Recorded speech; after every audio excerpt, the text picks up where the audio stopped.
Lo que de verdad me gusta es programar, inventar cosas y descubrir cada día más cosas sobre la tecnología.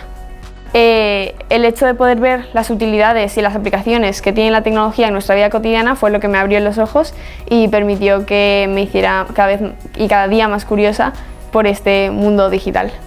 Desde que soy bastante pequeña he estado haciendo distintos proyectos, participando con distintas organizaciones o en distintos concursos. Por ejemplo, cuando tenía 11 años, 11-12, di mi charla TEDx en la que hablé un poco de mi experiencia, de todos los talleres a los que he asistido y presenté un proyecto llamado Alibubu. Alibubu es un peluche, es un oso de peluche que tiene una tarjeta NFC, Near Field Communication, integrada.